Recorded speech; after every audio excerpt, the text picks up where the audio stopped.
The red wine dripped from Leo's hair, staining his perfect white shirt. It ran down his shocked face in dark red streams like tears of blood. For a moment, the entire restaurant was silent. You could only hear the slow drip, drip, drip of the wine onto the fancy tablecloth. My hand was still holding the empty glass. My heart was beating so fast I could feel it in my ears, a feeling that was brand new to me. Leo stared at me, his mouth wide open. He had just asked me to marry him. It was my birthday, and this was supposed to be the most romantic moment of my life. He had knelt on one knee, pulled out a velvet box with a sparkling ring, and smiled his handsome smile. But right before he asked, he did one more thing. He gently reached over and took off my hearing aid. He always did that during what he called our special moments. He said he wanted my full attention, just me and him, in our own silent world. But he had no idea. He didn't know that our silent world wasn't silent anymore. Not for me. He thought that by taking my hearing aid, he was turning off my connection to sound. He had no idea that my hearing had come back last week. And so I heard every single word he whispered to his mother, who was sitting at the table behind us. I heard the cruel, greedy truth. So I gave him my answer. It wasn't a yes. It was a glass of expensive red wine poured right over his head. Just an hour before, everything had seemed so different. He had picked me up from my apartment, holding a single red rose. He used sign language, his hands moving beautifully. "Happy birthday, my love," he signed. His face a perfect picture of adoration. "Tonight will be perfect, I promise." I smiled, but it didn't reach my eyes. For the past week, I had been living in a new world, a world filled with sounds I had almost forgotten. And in this new world, Leo's beautiful signs were paired with a voice that didn't sound so beautiful anymore. When he thought I couldn't hear, his voice was flat and tired. The sweetness was all in his hands, not in his heart. I took the rose from him, my fingers brushing against his. He signed, "You look stunning, Clara." But what I heard him mutter under his breath was a quiet sigh. The sound was so small, but it felt as loud as a drum in my newly awakened ears. In the car, he put on a CD of soft music. For years, I had only felt the low vibrations through the seat. Tonight, I could hear the sad, sweet notes of the piano clearly. It was so beautiful it almost made me cry. Leo hummed along, a little off-key. He glanced at me and smiled, then tapped his fingers on the steering wheel in time with the music. He probably thought he was in his own private, quiet car because I was there. He thought he could do anything, say anything, and I would never know. He had gotten comfortable. He had gotten careless, and his carelessness was about to ruin his perfect plan. "I have the most amazing surprise for you," he signed, taking one hand off the wheel to gesture with excitement. His voice, however, was monotone. "You're going to love it." I pretended to be thrilled, my own hands forming the signs for "I can't wait" and "thank you." But inside, my stomach was a knot of ice. I knew his surprise. I knew everything. I had spent the last week as a ghost in my own life, listening to secrets that were never meant for my ears. The man sitting next to me, the man I thought I loved, was a stranger.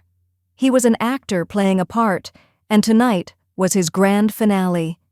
As we pulled up to a restaurant with glowing lights and a man in a uniform waiting to open the car door, my hand trembled. This was it, the place where my heart was supposed to soar, but where I knew it was going to break. Leo came around to open my door, his smile as bright as the restaurant lights. He took my hand to help me out. He thought he was leading me to a surprise. He had no idea I was the one with the biggest surprise of all. My world had been silent for 15 years. I was 10 years old when a bad fever burned through my body, and when it finally left, it took my hearing with it. I remember the last sound I ever heard was my mother singing me a lullaby, her voice soft and sweet. Then, everything just faded to nothing, like someone turning down the volume on the world until it was completely off. Growing up was hard. I learned to read lips and use sign language, but I always felt like I was on the outside, watching life happen through a thick glass window. My best friend Zoe learned sign language right alongside me, so I would never be completely alone, but the loneliness was still a constant ache in my heart. Then I met Leo. It was at a local art gallery 2 years ago. I was staring at a painting of a stormy sea, lost in the swirling colors when he came up beside me. He said something, but I didn't turn. I just kept looking at the painting. I felt a gentle tap on my shoulder. When I turned, he wasn't annoyed or impatient like most people. He just smiled, a warm, kind smile. He took out his phone and typed, "It's a beautiful painting, isn't it?" From that moment on, he was my world. He was handsome, charming, and endlessly patient. When he found out I was deaf, he didn't see it as a problem. He saw it as a reason to get closer. He started learning sign language immediately, buying books and watching videos for hours every night. Within a few months, he could have simple conversations, his hands moving with a natural grace. It felt like a dream. For the first time, a man wasn't just accepting my silence, he was entering it with me. He became my ears, my connection to the world I couldn't hear. He would tell me what people were saying in crowded rooms, describe the sounds of a city street, and hold my hand tightly when a loud noise made me jump from the sudden vibrations. His mother, Brenda, was always polite when he brought me home to meet her. She smiled and hugged me, but her eyes were always cold, like little chips of ice. She never tried to learn even a single sign. She would just talk to Leo very slowly, as if I were a child who couldn't understand. "Does she want some tea?" she would ask him, her eyes flicking to me for a second before looking back at her son. Leo would just squeeze my hand and sign, "My mother asks if you want tea, my love." He was my protector, my hero, or so I thought. Then, last week, the miracle happened. I had a routine checkup with my audiologist, Dr. Anya Sharma.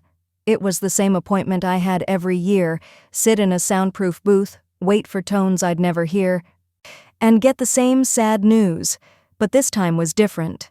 Dr. Sharma was running the tests, her face focused on her screen, when suddenly her eyes went wide. She leaned forward, a look of disbelief on her face. She put a headset on me and spoke into her microphone. "Clara, I'm going to play a very soft tone. Tell me if you notice anything at all." I closed my eyes, ready for the usual nothingness. And then I heard it. A tiny, faint beep.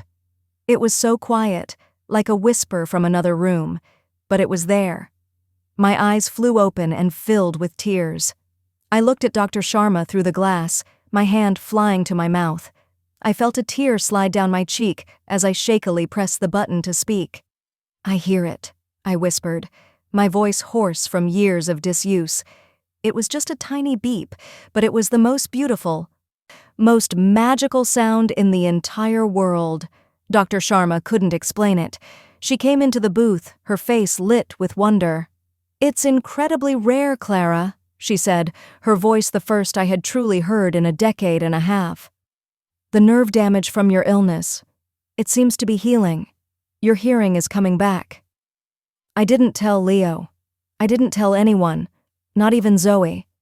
At first it was because I was terrified it wasn't real.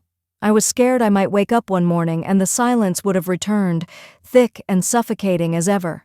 So I held my miracle close to my heart, a fragile secret.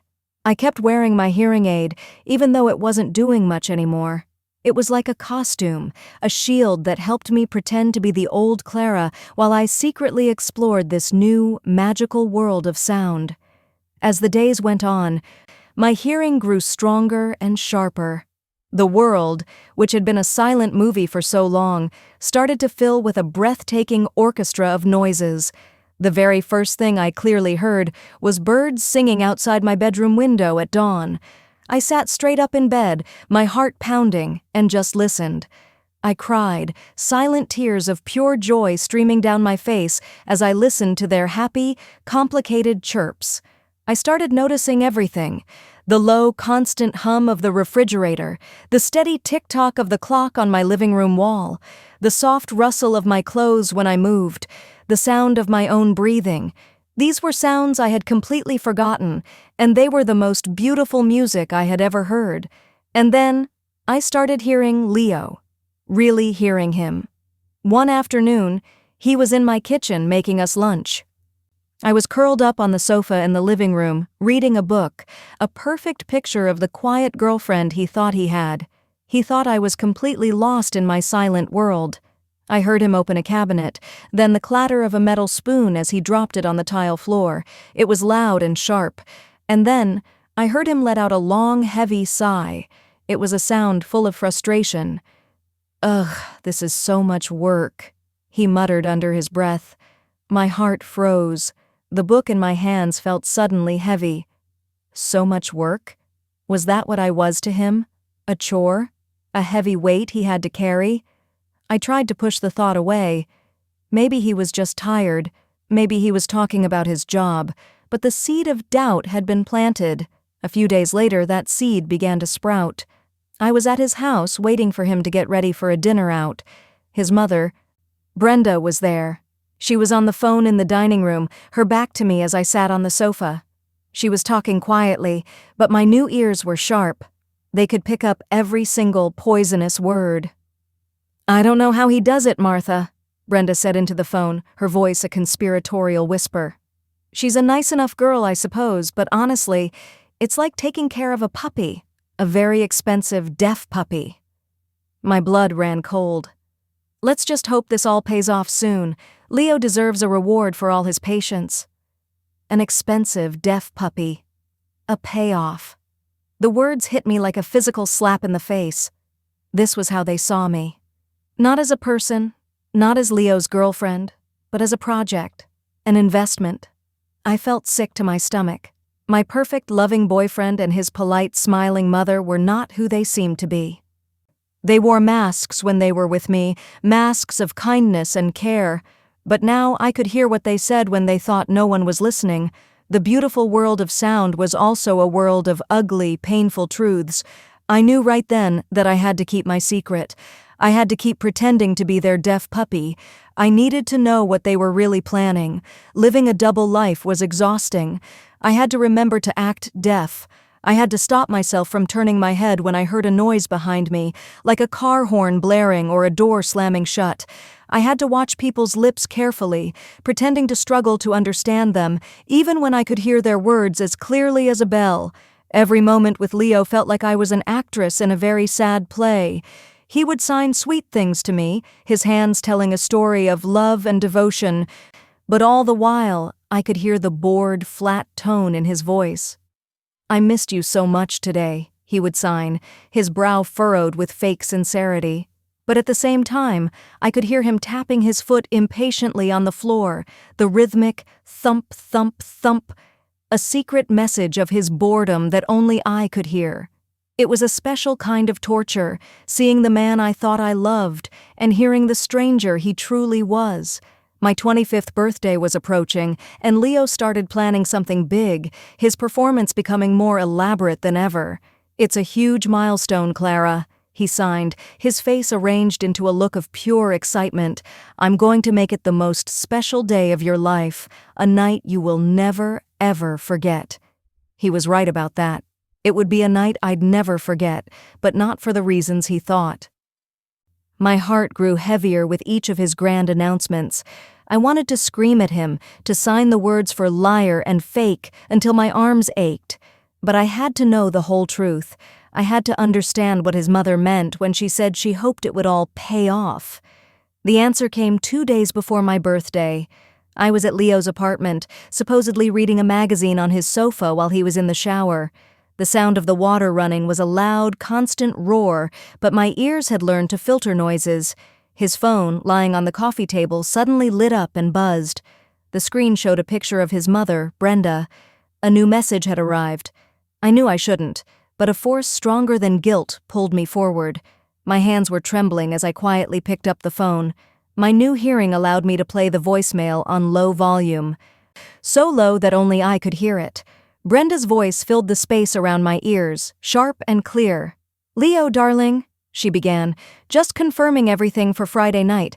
The reservation is at 8. Remember the plan. Be sweet, be romantic, and make sure you get the ring on her finger.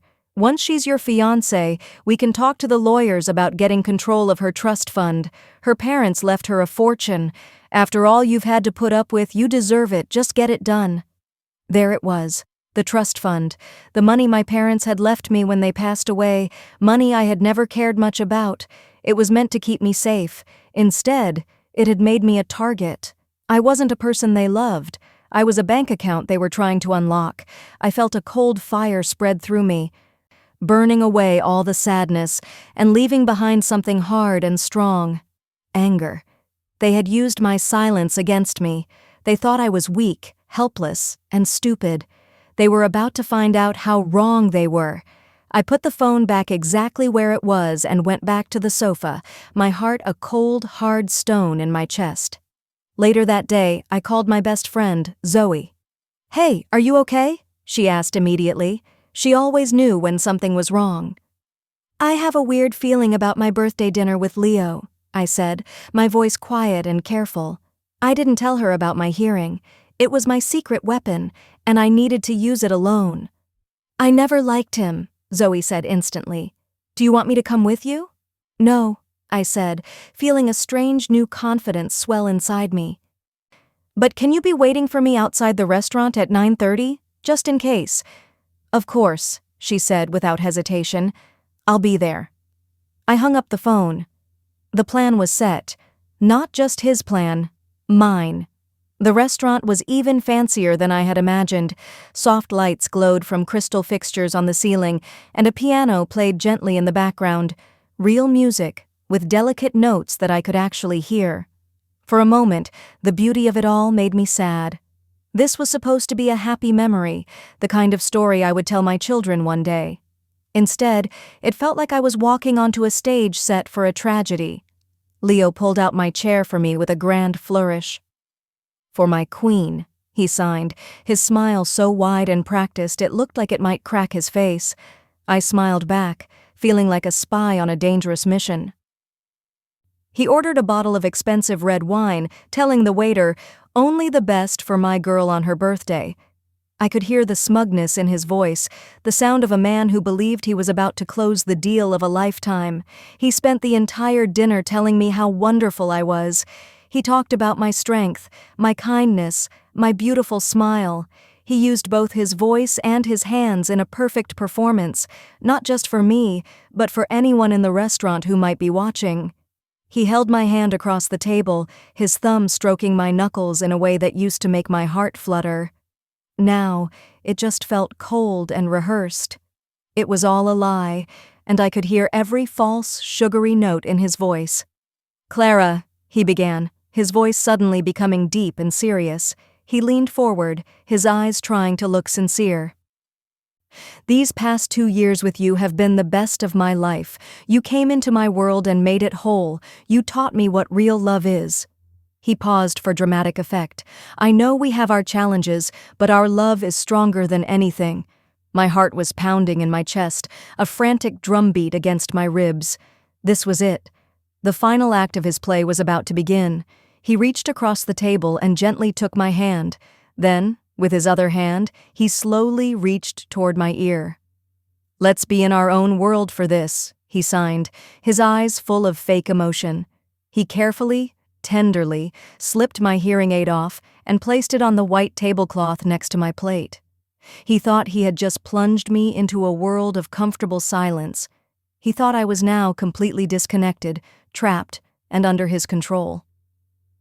He slid off his chair and got down on one knee. The other diners started to notice. A few women gasped, their hands flying to their mouths, smiling.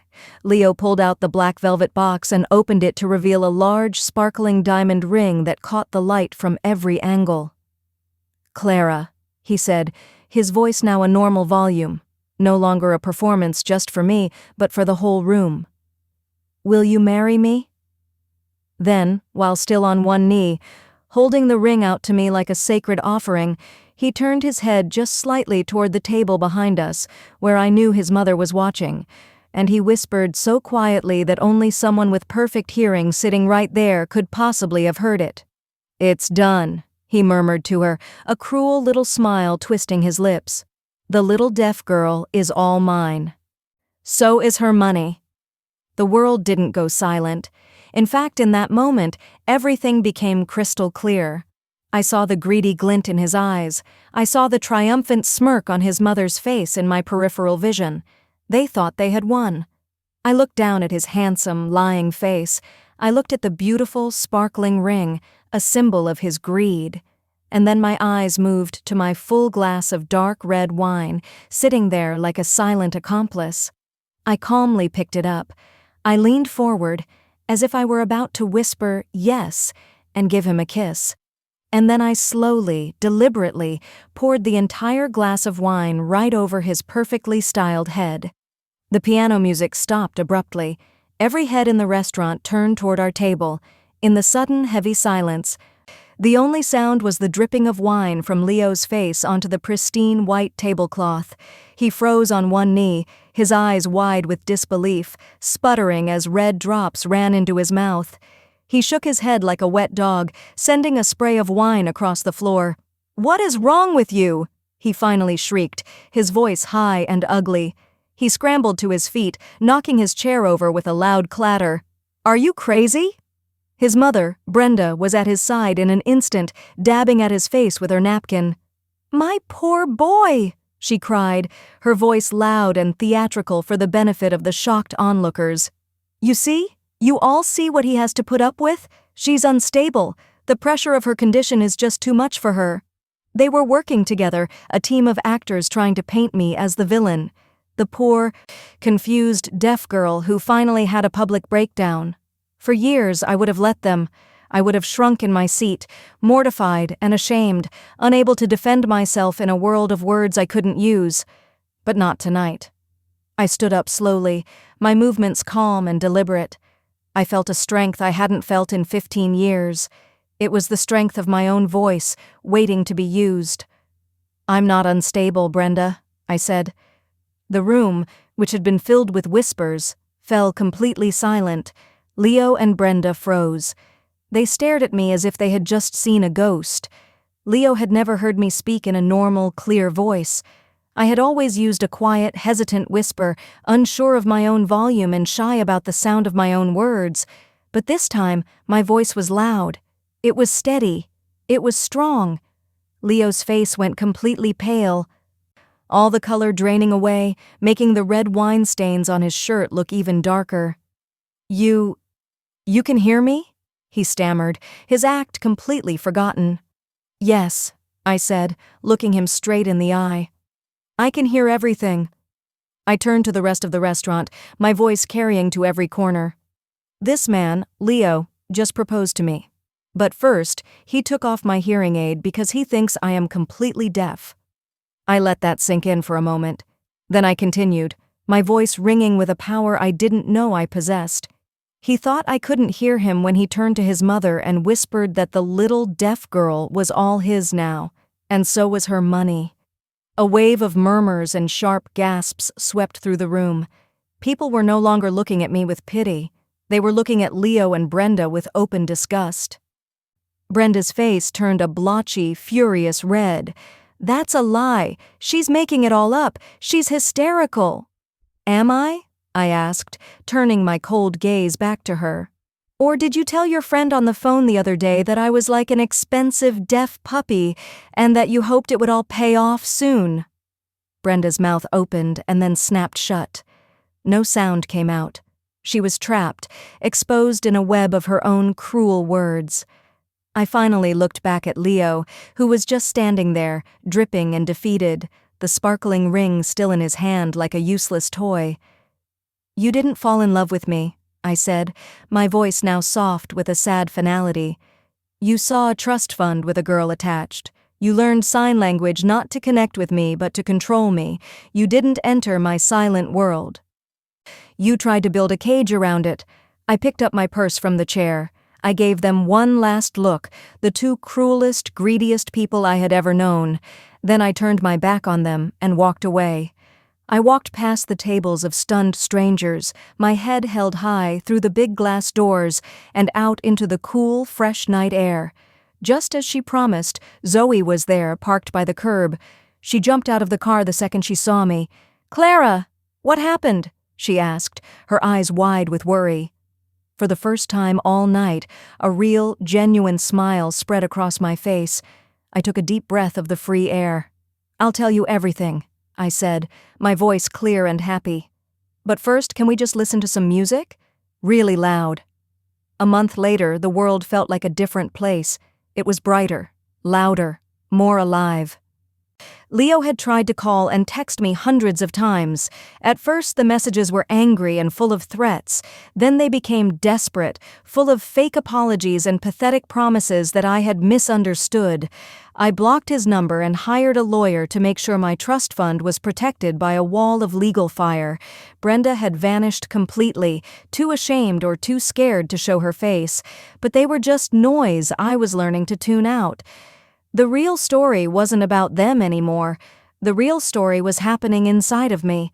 My life was becoming a symphony of new sounds, and I was learning to listen all over again. I spent a whole afternoon in a park, just sitting on a bench. I heard the happy, high-pitched laughter of children playing on the swings. I heard the excited barks of a dog chasing a bright red ball. I heard the soft rustle of leaves as a gentle wind blew through the trees. These were sounds that other people ignored every day. To me, they were a beautiful concert. Zoe and I started having movie marathons every weekend. For the first time, I didn't need the subtitles. I could hear the witty dialogue in the comedies, the dramatic swells of the orchestra in the sad parts, the loud explosions in the action scenes. We would sit on my sofa with a giant bowl of popcorn, and I would delight in the sound of every single crunch. One evening, during a quiet scene, Zoe looked over at me, her eyes soft. "It's good to have you back, Clara," she said quietly. "All of you."